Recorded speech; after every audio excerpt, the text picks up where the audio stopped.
Welcome back sa aking YouTube channel, Jeremy's TV Manila. Like, share, and subscribe. Anyway, wala na pong bike, libre lang. Tulong mo na lang din sa kapwa mo. Alright, thank you very much po. So, ang topic natin po today's reflection o ang mabuting balita sa araw na ito.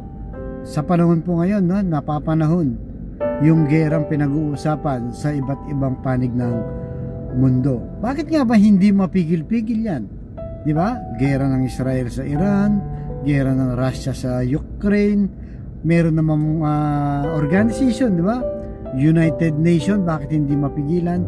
May ICC o International Criminal Court, bakit patuloy pa rin ang kaguluhan at walang kapayapaan sa mundo, no? Minsan titigil ng konti, kagaya ngayon, di ba?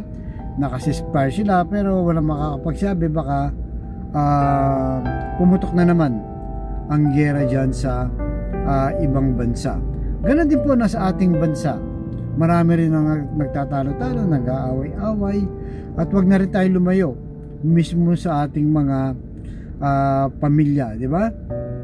Kaya ano nga ba ang kailangan natin gawin, at sino ba talaga yung nagbibigay ng kapayapaan na talagang pangmatagalan o forever, no? Na walang katapusan?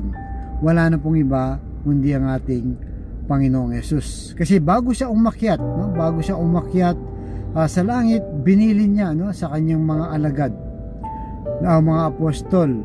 Dahil panahon na yun, natatakot sila dahil nga aalis ng Panginoong Yesus. Paano na ngayon sila sa kanilang sitwasyon na alam naman natin sa kasaysayan ng New Testament ay talagang maraming pumapatay, no, sa mga Kristiyano noon. Ayaw nila itong lumaganap. Kaya para maging panatag, no, ang ating Panginoon Jesus, binili niya. Sabi sa 1 chapter 14 verse 27, ang kapayapaan ay iniiwan ko sa inyo, ang aking kapayapaan ay binibigay ko sa inyo. Hindi gaya ng ibinibigay ng sanlibutan. Ang ibinibigay ko sa inyo, huwag na magalumihan pa ang inyong puso ni matakot man. So yan po, no, napakalinaw ang sinasabi ng ating Panginoong Yesus. Iniiwan niya yung kapayapaan para maging panatag, no? Ganon din po sa ating buhay. Talagang anumang gawin natin, nandyan po yung trouble, mga problema, mga kaguluhan, hindi na po yan mawawala. Nandyan po lagi yan. Ang kailangan lang natin gawin para lang tayo ay magkaroon ng mapayapang buhay ay lingunin, no? Tumingin sa pangako ng ating Panginoong Yesus, di ba? At maging mabuting tao tayo, sundin ang kanyang mga katuruan. Yan po, no, ang ating dapat isipin, dahil nasa kanya lang po talagang kapayapaan. Wala na pong iba. Hindi na po natin yan makukuha sa dami ng kayamanan natin. Hindi natin yan makukuha sa dami ng tagumpay natin. Hindi natin makukuha sa anumang posisyong meron tayo sa mundong ito, di ba? Kaya sino bang may hawak ng future? Wala na pong iba ang ating Panginoong Yesus. Kaya sa kanya lang po tayo sumandal.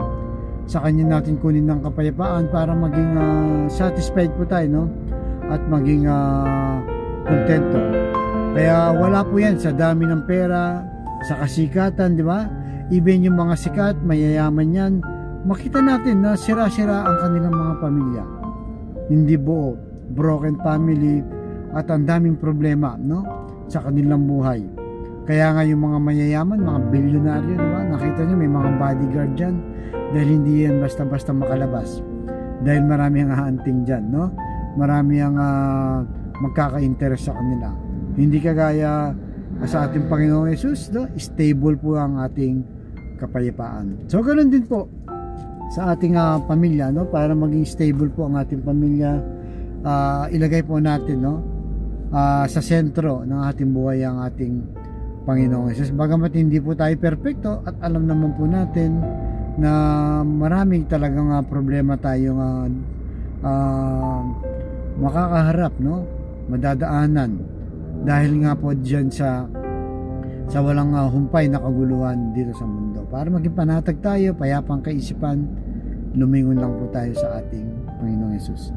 Kaya sa ating mga kapatid na nanonood sa aking vlog, na walang kapayapaan sa pag-iisip dahil may karamdaman, problema sa financial at problema rin sa kalusugan, sabayin mo ako sa napakasimpleng dasal na kung ikay maniwala at magtiwala sa ating Panginoong Yesus ay tsak yun pagkakalob sa iyo sa tamang panahon. So tayo manalangin.